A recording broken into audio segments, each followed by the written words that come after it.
था। I want to talk about three things this morning: the persecution of Herod Agrippa, the pride of Herod Agrippa, and the prize of Herod Agrippa. Well, once again, good morning, church. आज की सुबह आप सभी को जय मसीह की। It is my privilege to worship the Lord with you all. आज ऐसा अच्छा मौका मिला है कि हम यहाँ पे खड़े होकर के परमेश्वर की महिमा कर पा रहे हैं। I have been truly enjoying worshiping the Lord. आज की आराधना सचमुच में हम आनंद उठा रहे हैं। I hope you all have been enjoying as well worshiping the Lord through every item of the morning worship service. और आज की आराधना में हर एक भाग में हो सकता है आप लोग भी आनंद उठा रहे होंगे। And I thank the Lord for giving me the grace to be able to stand over here. और परमेश्वर को भी धन्यवाद देते हैं कि आज उन्होंने मौका दिया कि हम यहाँ पर खड़े हो पाए। And I was indeed praying for this day and for this hour. और आज की समय के लिए हम परमेश्वर से प्रार्थना करते हैं कि वो इस्तेमाल करें। And the Lord answered my prayer, and He has blessed me with good health and strength to be able to stand before you all with His word. और परमेश्वर ने ऐसा मौका दिया और सामर्थ्य दिया है, क्षमता दिया है कि हम यहाँ पे खड़े होकर के परमेश्वर के वचन के लिए तैयार हो पाए। And greetings to you all in the name of our Lord and Savior Jesus Christ. और प्रभु यीशु मसीह के नाम से आप सभी को स्वागत करते हैं। And I believe that the Lord has many more blessings to bless us with. और हम विश्वास करते हैं कि आपको परमेश्वर ने आपके जीवन में बहुत सारी आशीषें दी हैं। Well, this morning I would like to take all of you to the book of Acts chapter 12. और आज के दिन में हम प्रेरितों की किताब की 12वें अध्याय से हम सुनेंगे। This is the record about King Herod Agrippa I. और यहाँ पे किंग राजा जो हेरोद है उसके बारे में लिखी बातें हैं। We see him from persecuting all the way to his downfall, even to his death. और यहाँ पे ऐसी बातें लिखी हैं कि हेरोद जो अपने जीवन में आखिरी समय तक लोगों को सताया कर रहा था। I want to talk about three things this morning. आज की सुबह हम तीन बातें सुनेंगे। The persecution of Herod Agrippa. Herod जो है अग्रिप्पा पे जो लोगों को सता रहा था। The pride of Herod Agrippa. और वो जो उसके अंदर जो हेरोद का जो घमंड था। And the prize of Herod Agrippa. The prize. Prize पुरस्कार. पुरस्कार। Okay. अग्रिप्पा के लिए जो उसका जो क्या बोलते हैं प्राइस था क्या बोलते हैं प्राइस से बोल सकता है प्रॉब्लम नहीं है। So yes, we will be looking at these three things, and I want to be very specific and clear about this King Herod Agrippa. Agrippa का राजा जो था हेरोद उसके बारे में कुछ खास बातें हम आज देखेंगे। Because there are two King Herod Agrippas only in the book of Acts. प्रेरितों के किताब में जो है वो वहाँ पे दो राजाओं के बारे में लिखा था अग्रिप्पा और ये Herod. One is in this Acts chapter 12 and he is Herod Agrippa I. और जो एक राजा है हेरोद के बारे में जो 12वें अध्याय में लिखा है। The other one is found in chapters 25 and 26 of this same book, and he is Herod Agrippa II. और दूसरा राजा जो हुआ था उसका भी नाम सेम टू सेम था, लेकिन वो 25वां अध्याय में आपको मिलेगा। And we are talking about Herod Agrippa I, the son of Aristobulus IV. और हम जो यहाँ पे बातें कर रहे हैं वो हेरोद जो है पहला राजा जो हुआ था उसके बारे में बात कर रहे हैं। Yes, Aristobulus IV was one of the sons of Herod the Great. और उसको हेरोद जो है उसको एक महान राजा के रूप में वहाँ कहते हैं। That means Herod Agrippa was grandchild of this Herod the Great. जो हेरोद जो पहले जो एक राजा हुआ था उसका वो नाती पोतों वाला उसके वंशज क्या था वो। We know more or less about Herod the Great. और वो जो महान राजा जो हुआ था उससे कहीं मतलब बहुत निचले स्तर का ये राजा हुआ। He was the one who was trying to take the life of our Lord Jesus Christ. और पहला जो राजा हुआ था वो हमारे प्रभु यीशु मसीह के प्राण लेने का उस पे हाथ था उसका, He was trying to even conquer the whole world. और वो चाहता था पूरी दुनिया पे राज्य करना चाहता था। Indeed, he was successful to a great extent in his mission. और उसने जो भी कुछ चाहा था अपने जीवन में, वो सारे कार्यों को वो पूरा कर रहा था। And later on, he died. और क्या हुआ, लास्ट में मर गया, अंत में मर गया। Now, the king Herod Agrippa I, we are talking about, was the grandson of King Herod the Great. और जो हेरोद जो पहले जो राजा हुआ था, उसका वो ग्रैंडसन, उसका पोता था ये नया पहला राजा जो अग्रिप्पा में हुआ। King Herod Agrippa was ruling in Judea. और ये जो राजा पहला राजा जो 12वें अध्याय में है, वो यहूदिया में राज्य करता था। And when it comes to Christianity, Herod Agrippa leaves a very negative legacy. और जब मसीहत बढ़ने लगी यहूदिया में, तो वो बहुत सारे बातें जो है मसीहों के विरोध में करने लगा। He leaves a negative remark on Christianity. और कई सारे मसीहों के बारे में वो बहुत सारी चीजें हैं जो गलत शुरू करने लगा। So we will be talking about his action versus God's reaction on his action. हम यहाँ पे बातें करेंगे कि उसने जो मसीहों के विरुद्ध में कार्य किया, और उसके बाद प्रभु मसीह ने उसके कार्यों के बारे में उसको क्या सजा दी। Let's see the persecution of King Herod Agrippa from verses 1 through 11. हम पढ़ते हैं 12वें अध्याय के 1 से लेके आगे हम जब पढ़ेंगे उस राजा ने किस तरह से सतावट किया। Just to spare the time, I'll read only the first 4 verses once again. फिर से 1 से लेके 4 अध्याय तक हम लोग पढ़ रहे हैं। Verse 1 says, Now about that time Herod the king stretched out his hand to harass some from the church. Then he killed James, the brother of John, with a sword. And because he saw that it pleased the Jews, he proceeded further to seize Peter also. Now it was during the days of unleavened bread. So when he had arrested him, he put him in prison and delivered him to 4 squads of soldiers to keep him, intending to bring him before the people after Passover. Like many political leaders in the world today, King Herod Agrippa also used religion as his personal gain.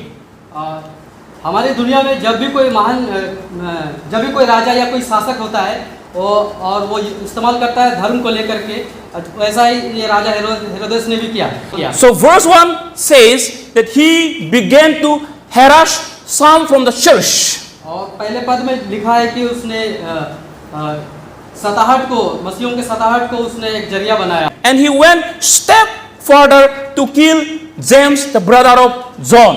और उसके बाद में उसने यूहन्ना के भाई याकूब को भी उसने मरवा डाला। James was the first martyred among the apostles of the Lord Jesus Christ. और मसीहत में प्रभु यीशु मसीह के बाद में पहला व्यक्ति याकूब था जो मसीहत के लिए मारा गया। And he is believed to be one of the inner circle disciples of the Lord Jesus Christ. और वो प्रभु यीशु मसीह का एक शिष्य के रूप में गिना जाता है। So when he killed James, it pleased the Jewish people.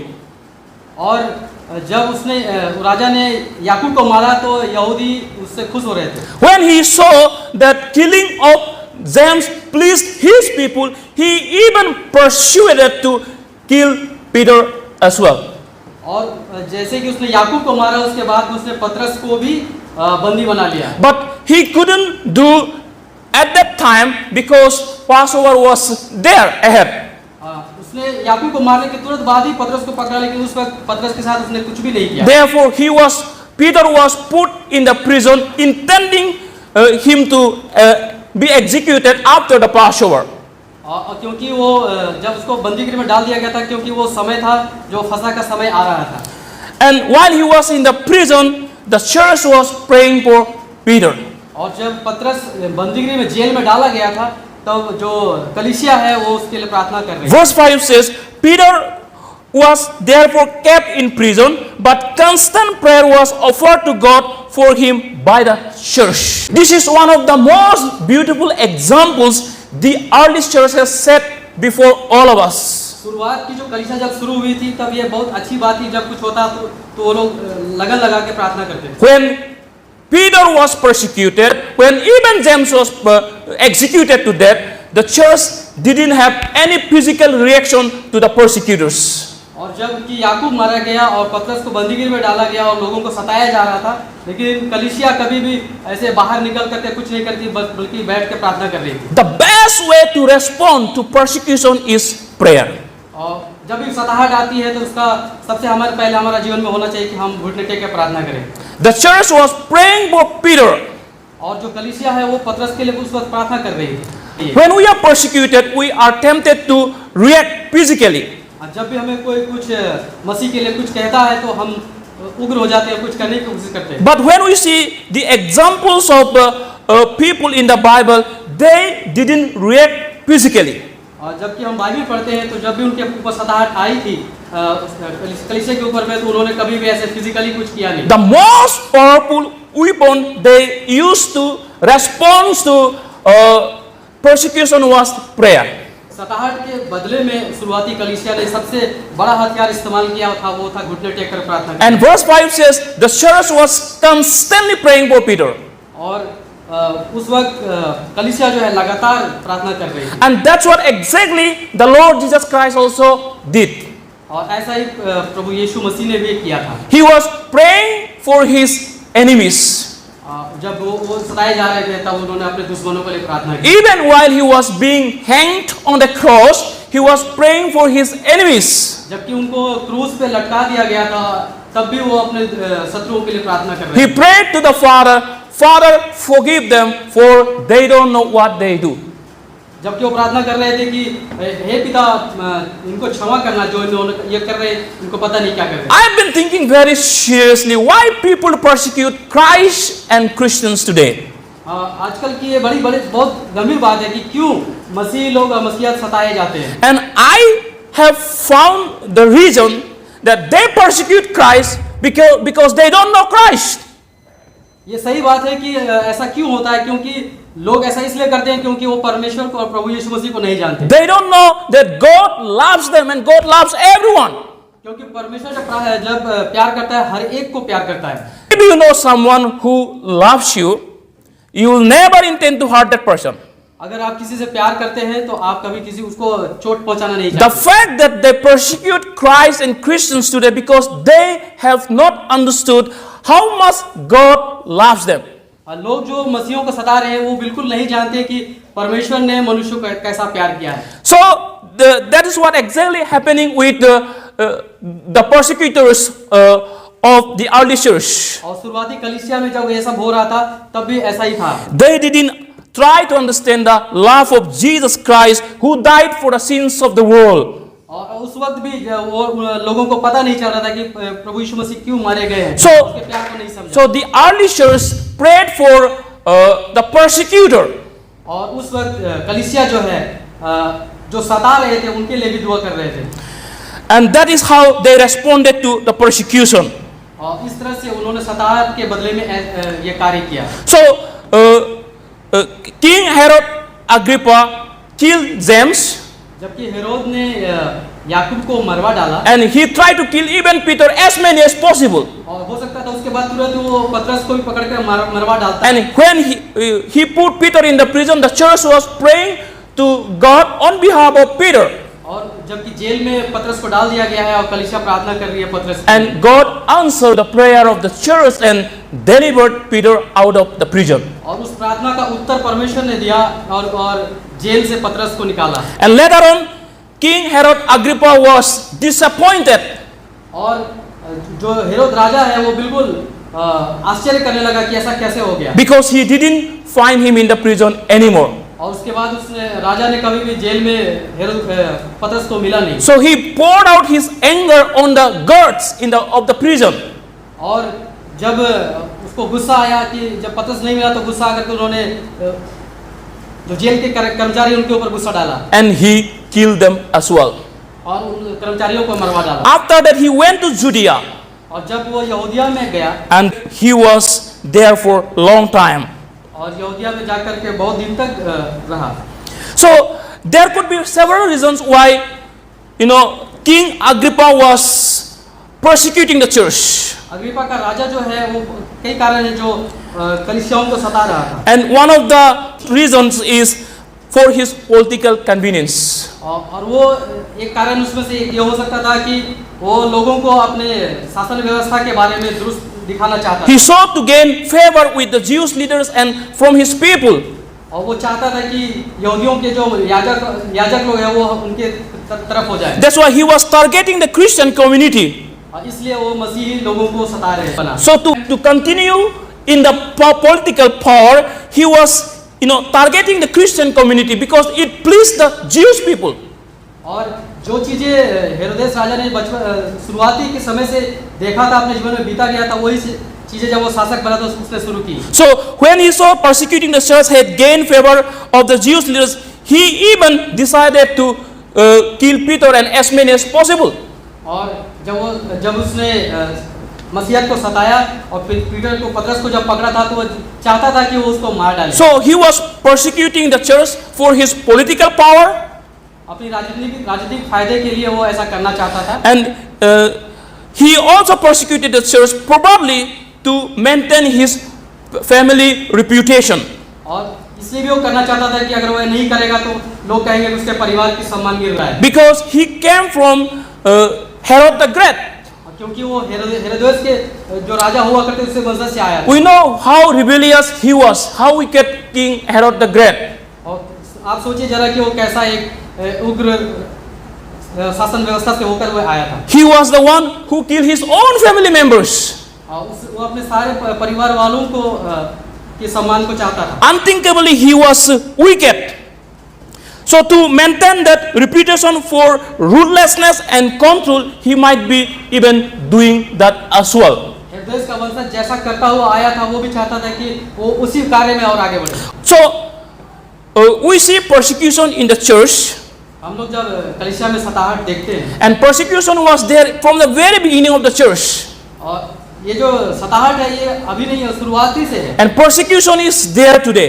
और आज भी लोग सताए जा रहे हैं। And persecution will be always there until the church is caught up, until the Lord takes us home, और ये until the rapture takes place. ये उस समय भी रहेगा जब इस दुनिया में लोग उठा लिए जाएंगे और मसीह लोग उठा लिए जाएंगे। And we should not be caught by any surprise when persecution comes to us. हम लोग ऐसा नहीं कह सकते कि अब सताहट हमारे पास नहीं आएगी। And we must be able to accept it as it is. ये ऐसा ही है, हमें ऐसा विश्वास, हमें ऐसा मान के चलना चाहिए। And the best way to respond to persecution is to pray for our persecutors. और सताहट तो होगी, पर हमारा काम ये है कि हम घुटने टेक कर प्रार्थना And that's what exactly the early church did. They prayed for the persecutor. और ऐसा ही उस वक्त भी जब हुआ करता था तब लोग घुटने टेक कर प्रार्थना कर रहे थे। So that is the first point that I wanted to discuss with you. And the next that I want to talk about is the pride of King Herod Agrippa, and this is my emphasis of the sermon. आज का जो संदेश है उसमें से दो संदेश ऐसे हैं, लेकिन उसमें एक बात है जो राजा हेरोदेस था उसका जो मान सम्मान था वो कहीं गिर ना जाए उसके बारे में। And I would like to read verses 20 to 24. 20 पद से लेकर 24 पद तक। Now Herod had been angry with the people of Tyre and Sidon, but they came to him with one accord, having met Blastus, the king's personal aide, their friend. They asked for peace because their community was supplied with food by king's country. So on a set day, Herod, arrayed in royal apparel, sat on his throne and gave an oration to them. Verse 22, and the people kept shouting, the voice of a God, not of a man. Then immediately an angel of the Lord struck him because he did not give glory to God, and he was eaten by worms and died. What we see here is the pride of King Herod Agrippa. Agrippa का राजा जो हेरोदेस है वो अपने सम्मान को गिराना नहीं चाहता था, बहुत सारे कार्य किए। Verse 21 says he was angry with the people of Tyre and Sidon. 21 पद में लिखा है कि 21 पद में लिखा है कि वो बड़ी गुस्से में था सूर और सैदा के लोगों के साथ। They were angry with these people because they were dependent on Judea for food, especially for grain. और वो गुस्सा इसलिए भी था कि वो लोग जो है वो यहूदिया के ऊपर पूरी तरह से निर्भर थे कि खाना पीना सारा कुछ Now, if we read carefully the preceding chapter, especially the last portion of preceding chapter, we see there was a famine.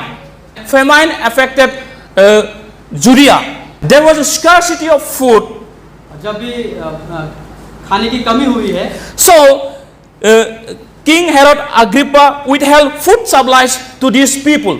और वो उस शुरुआती समय से उन सबों को खाना खिलाता हुआ आया है। He controlled the grain trade and withheld supplies from Tyre and Sidon, creating a crisis.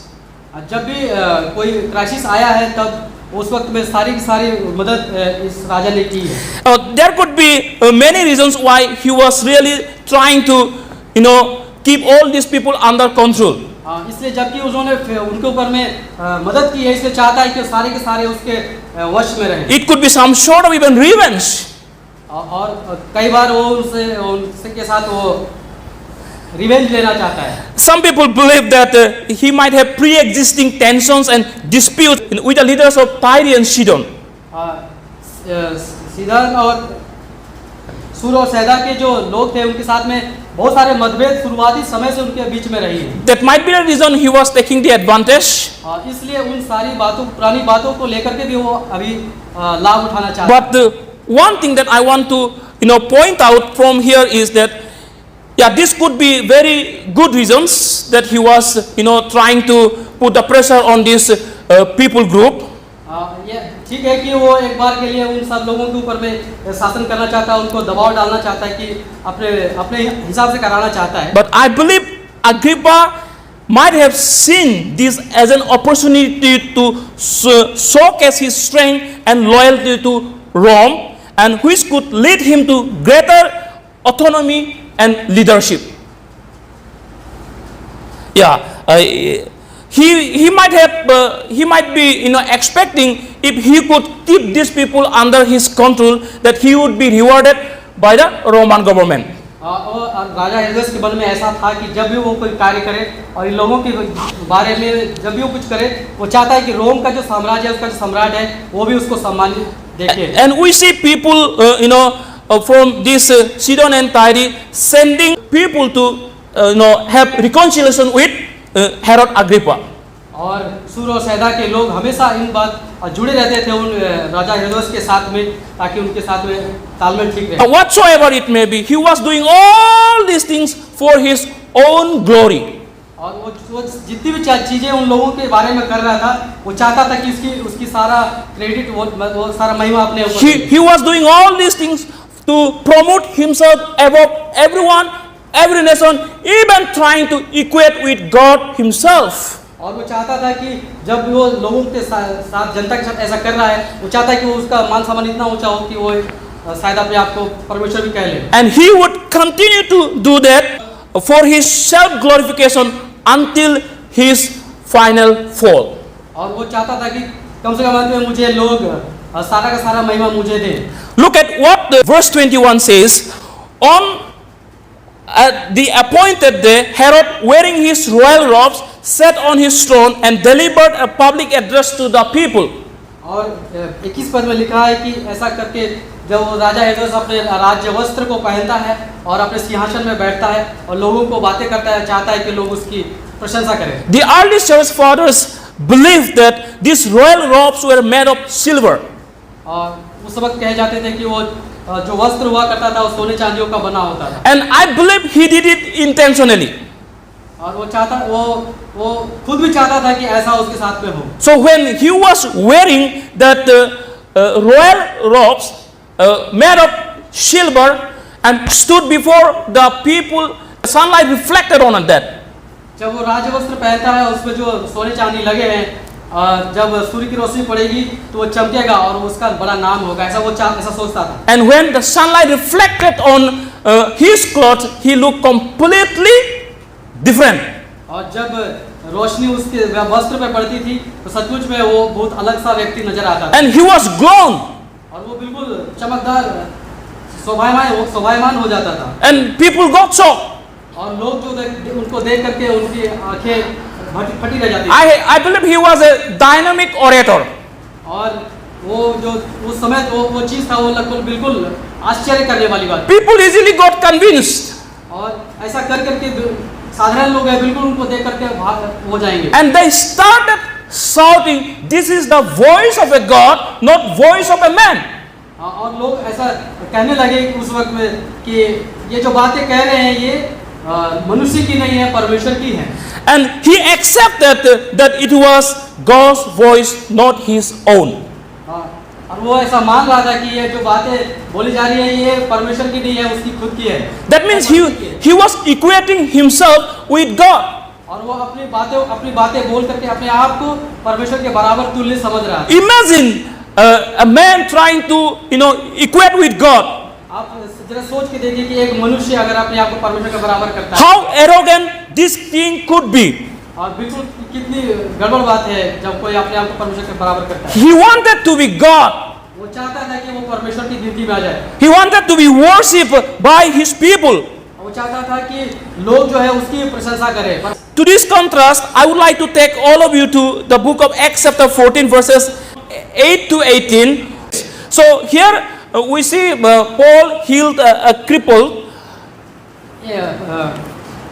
And when people saw this miracle, they started to worship Paul and Barnabas. पौलुस ने जब एक लंगड़े व्यक्ति को चंगा किया था तब उस वक्त लोग कह रहे थे कि देखो देवता लोग जो है मनुष्य के रूप में उतर आए और उसकी महिमा कर रहे थे। Actually, Paul could take the credit for himself. और पौल अपने आप को उसका वो भाग समझ रहा था कि मैं हूँ। Because he healed the man. और उसने एक लंगड़े व्यक्ति को जो जीवन में कभी नहीं चला And people started to worship them. और लोग जो है उसकी महिमा कर रहे थे, पौलुस की महिमा कर रहे थे। They brought garlands to welcome Paul and Barnabas. और बरनबास और पौल के लिए बहुत सारी चीजें, कीमती चीजें लेकर के आ रहे थे। They in fact called them gods. और वो बिल्कुल देवता कहलाए जा रहे थे। But Paul responded to the audience with humility. We are just like a man, like any one of you, with the same nature. तब पौलुस ने लोगों से कहा कि बिल्कुल हम तुम्हारे जैसे ही लोग हैं। You know, Paul was a man of humility. वो बिल्कुल हम इंसान की तरह हैं। Despite all his achievements and accomplishments, he counted all of them as rubbish. और उसने कहा कि जितनी भी चीजें तुम कर रहे हो हमारे लिए कर रहे हो ये सारी चीजें मिट्टी के भाव की है। He was a philosopher. वो एक अच्छा विद्वान था। He was an educated man. और वो बहुत शिक्षित व्यक्ति था। He was a man of reputation. और वो बहुत सम्मानित जगह से आया हुआ था। But after knowing Jesus Christ, he counted all his accomplishments as rubbish. और जब वो प्रभु यीशु मसीह से मुलाकात हुआ था तो उसने सारी चीजें छोड़ दी। Nothing mattered him. और कोई भी चीज उसके जीवन से परमेश्वर के लिए संबंध Only Jesus mattered him. केवल उसके लिए प्रभु यीशु मसीह है जो संबंध रखता है। He was never proud of who he was.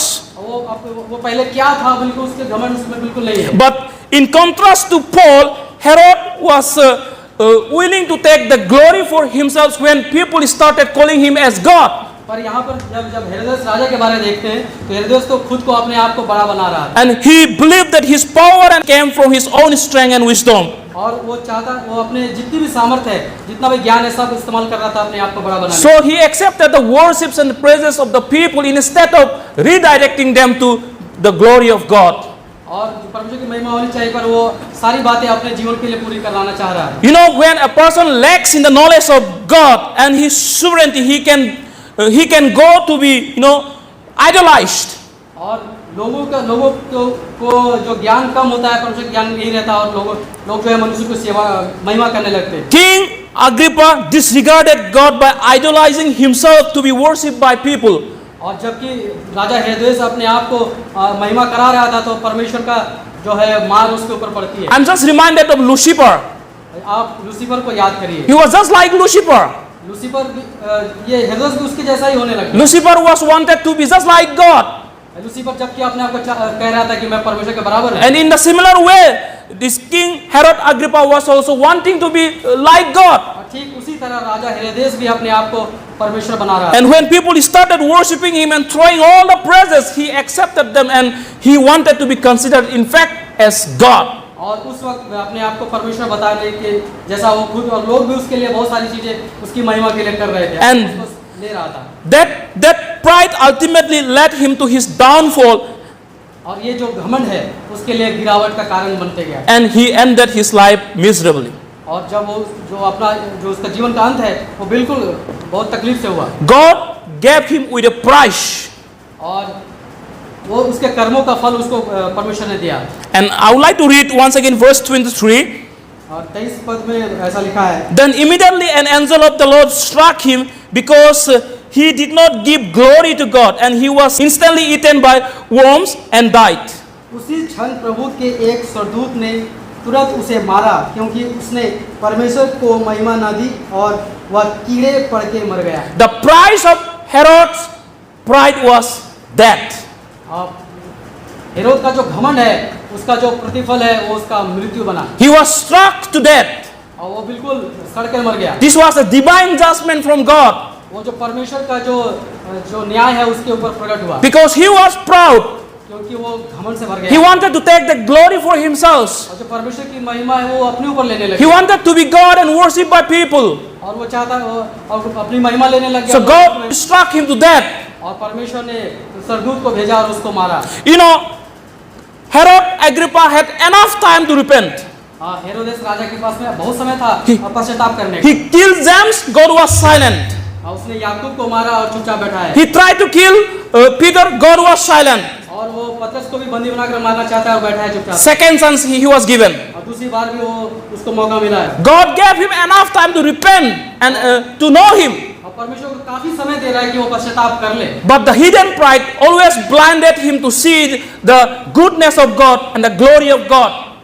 पर उसके अंदर जो छुपा हुआ जो घमंड है वो उसको अंधी कर गया कि वो परमेश्वर की महिमा को नहीं देख पाया। And very unfortunately, he wanted to take the glory of God for himself. और दुर्भाग्य है कि वो परमेश्वर की महिमा को अपने ऊपर लेने लगे। God was patient with Agrippa, और परमेश्वर का न्याय उसके ऊपर प्रकट हुआ। but he took for granted the patience of God, and he kept doing persecuting Christ and his church. और परमेश्वर बहुत धीरज धरा उसके विषय में और वो चाहता था कि वो सुधर जाए और उसके ऊपर बहुत धीरज धर रहा था। And in his own time, God intervened to strike King Herod Agrippa to death. और परमेश्वर ने उसको कई बार चिताया और उसके बाद में उसको मृत्यु दी। We cannot challenge God. हम लोग कभी भी परमेश्वर को चैलेंज नहीं करते। We cannot be proud of our power. हम लोग कभी अपनी ताकत का घमंड नहीं करते। We cannot be proud of who we are. हम लोग कभी भी अपने आप को महान हम लोग क्या है हम And बहुत बड़े चीज everything belongs to God. हमारे जीवन का हर एक चीज परमेश्वर से संबंधित And है। for everything, we must give the glory to God alone. और हमें जरूरत है कि हम अपनी सारी महिमा परमेश्वर को दें। And that's what King Herod Agrippa failed to understand. और ये जो राजा हेरोदेस अग्रिप्पा का वो इस बात को समझने में वो असफल हो गया। He wanted to be God himself. वो अपने आप को ही परमेश्वर बनाने लगा And God sent an angel to strike him to death. और परमेश्वर ने स्वर्गदूत को भेजा और उसने राजा को मारा। And I want you to note one more thing from verse 23. और 23 पद में एक और छोटी सी बात कहना चाह रहे हैं। Then immediately an angel of the Lord struck him because he did not give the glory to God, and he was eaten by worms and died. उसी वक्त उसी क्षण प्रभु के एक स्वर्गदूत ने तुरंत उसे मारा, उसने परमेश्वर को महिमा ना दी। I want you to note the last part of verse 23. Last जो लाइन है 23 पद का, And he was eaten by worms and died. उसको कीड़े खाने लगे उसके शरीर को। God did not kill Herod Agrippa immediately.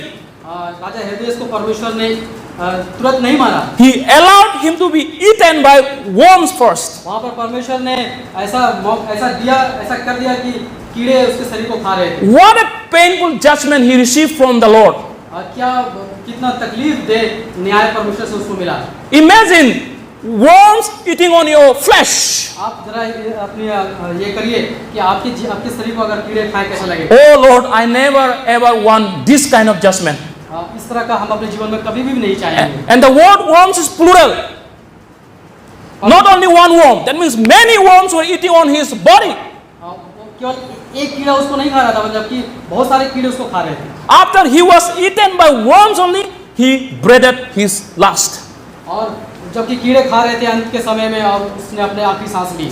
This is very, very painful. ये बहुत दर्दनाक है। You know, when I see any worm, I feel very scared. जब भी कीड़े देखते हैं तो हम बहुत डर जाते हैं। When I see more worms, I won't be able to eat food on that day. और अगर हम बहुत सारे कीड़े देखें तो हम बिल्कुल उसको नहीं लेंगे। But Herod Agrippa was allowed to be eaten by worms until he died. और यहाँ पे है कि हेरोदेस अंतिम समय तक, अपने मरने के अंतिम समय तक कीड़ों के द्वारा खाया गया। If God happened to strike him to death immediately, that could be very peaceful for him. अगर परमेश्वर उसको तुरंत मार दिया होता तो ये सारी चीजें नहीं होती। But God knows how to judge the wicked. पर परमेश्वर का न्याय ऐसा है कि वो बिल्कुल करप्ट लोगों को कैसे वो मारता है। He will do it in his own time. वो अपने न्याय बिल्कुल अपने समय में करता है। This is my favorite statement, that God is never hurry. परमेश्वर कभी भी न्याय के लिए God, he is always just and he is always on time. वो बिल्कुल सच्चा न्याय करता है और अपना न्याय सही समय में प्रकट करता है। He is never late. He does everything in his own time. वो बिल्कुल सही उचित समय में अपना न्याय करता है। And he will do it according to his own plan and wish. और दंड देने के लिए उसका एक अपना ही तरीका है जो अपने समय में वो करता है। Later on, King Herod died. जबकि वो अब तो राजा हेरोदेस मर गया। It was a shame for him. वो बिल्कुल शर्मिंदा की बात है। Being eaten by worms and died in public. ये बिल्कुल शर्मिंदगी की बात है कि उसको कीड़े खाए और वो मर गया। Everyone must have mocked at him. और लोग उसके ऊपर में हंस रहे होंगे। Everyone must have laughed at his pride. लोग उसके ऊपर बिल्कुल गलत बातें बोल रहे हैं, निंदा कर रहे होंगे। And I believe his failure to repent and his continued pride might have led him to eternal separation from God. उसने अपने आप को पश्चाताप करने में देरी की और अपने घमंड में आगे बढ़ता गया। Remember, God's ways are not our ways. परमेश्वर का जो तरीका है वो हमसे बहुत अलग है। His judgments can be very painful. उसका जो न्याय है बिल्कुल दर्दनाक होता है। Don't try to rob God's glory. बिल्कुल परमेश्वर की महिमा को छेड़छाड़। No one can snatch His glory. परमेश्वर की जो महिमा है उसको खराब करने की कोशिश करेंगे। Our actions, words, behavior, lifestyle, all these things should reflect the glory of God, not our own.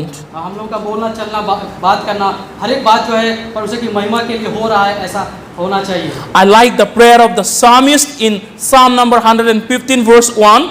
I just would like to read out for all of us. भजन संहिता की किताब 115 verse 1. 115 जो लिखा है, जो प्रार्थना लिखी गई है।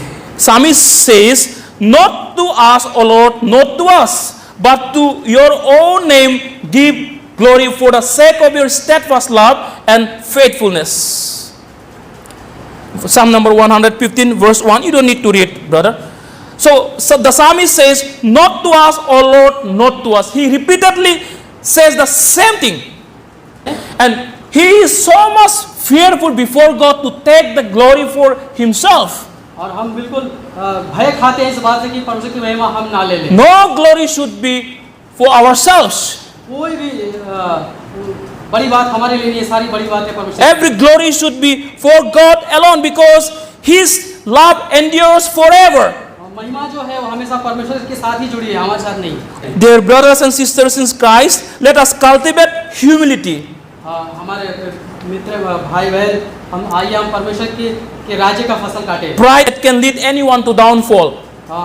घमंड जो घमंड है हमारे गिरावट का कारण कभी भी बन सकता है। The Bible is flooded with the examples of people who ended their lives miserably just because of their pride. Bible में बहुत सारी घटनाएं हैं जिसमें लोग खत्म हो गए अपने घमंड के कारण। You might know King Nebuchadnezzar. नबूकदनेस्सर राजा के बारे में भी आप जानते हैं। Because of his pride, God made him live like an animal. जब उसने घमंड किया था तब उसको एक जानवर की तरह जंगल में छोड़ दिया गया। Because he failed to recognize the sovereignty of God. क्योंकि वो असफल हो गया परमेश्वर की महिमा को पहचानने में। Just like King Nebuchadnezzar, King Herod also was proud. जैसा नबूकदनेस्सर राजा के साथ हुआ वैसा ही हेरोदेस का साथ भी हुआ। He didn't want to give the glory to God. परमेश्वर की महिमा देने में वो असफल रहे। And later on he faced a terrible consequence. और बाद में उसको बहुत दर्दनाक मौत मिली। It was pride that brought King Uzziah from royalty to leprosy. उसने जो परमेश्वर की नाम बिगाड़ा और उसकी वजह से उसके सारे शरीर पे घाव हो गए। So let us continually examine our hearts. If there is any form of pride or arrogance, let us try to remove it. अगर हमारे जीवन में कुछ भी अगर छोटी सी भी बातें घमंड से जुड़ी बातें हैं तो हम आज ही उसको निकाल दें। God opposes the proud and gives grace to the humble. और वो धर्मी लोगों को, नम्र लोगों को ऊंचा उठाता है और घमंडी लोगों को नाश कर देता है। Let us give all the glory to God alone. आइए हम अपना सारी परमेश्वर को ही सारी महिमा दें। Many times, like Herod, we are tempted to be proud of what we have, who we are. जैसे राजा हेरोदेस ने किया, हो सकता है कि हम अपने जीवन में भी कभी ऐसा करने की चाह रखते हैं। In every aspect of life, whether in our work, relationship, achievements, anything, हमारे जीवन we should be willing to give the glory to God alone. जो भी हमने प्राप्त की है वो हमने नहीं की है, वो सारी चीजें परमेश्वर के द्वारा ही मिली है, उसको ही महिमा मिली। Let us fear the Lord. आइए हम परमेश्वर का भय रखें। Let us know that there is a judgment. हमें मालूम होनी चाहिए कि आगे एक न्याय खड़ा है। The judgment of God would come at any time if we try to take the glory for ourselves. और परमेश्वर का जो न्याय है वो कभी भी हमारे जीवन में प्रकट हो सकता है। I know many of you have accomplished many great things in your lives. और हो सकता है कि हम अपने जीवन में कई सारी चीजों में सफल हुए हैं, ऊंचा बने हैं। Some of you have been very much successful in your career, business, whatever. हम अपने व्यापार में, अपने नौकरी में, कई चीजों में हो सकता है कि हम सर्वश्रेष्ठ हुए हैं। And young people, I believe the Lord would help you to accomplish many great things in your lives. और जब कोई जवान अच्छी चीजों को सफलता के साथ प्राप्त करता है, Remember, when you are blessed, don't try to take the glory for yourselves. जब भी आपको कोई बड़ी आशीष मिलती है तो उसकी महिमा आइए हम परमेश्वर को ही दें। In everything, we must be able to redirect to the glory of God. आइए जो भी कुछ हमारे तरफ से हम जब ऊंचा प्राप्त करते हैं तो हम उसकी सारी महिमा परमेश्वर को दें। Let us always seek the approval from God, not man's approval. हमें चाहिए कि मनुष्य से हमारी महिमा ना हो, हमारी महिमा परमेश्वर से हो। Herod Agrippa was seeking the approval from man, not from God. यहाँ पे राजा हेरोदेस जो है वो लोगों से अपनी महिमा कराना चाह रहा था, जबकि परमेश्वर से नहीं। Therefore, God struck him to death. और ऐसा हुआ कि परमेश्वर ने उसको मृत्यु की ओर लेके गया। God judged him with a painful judgment.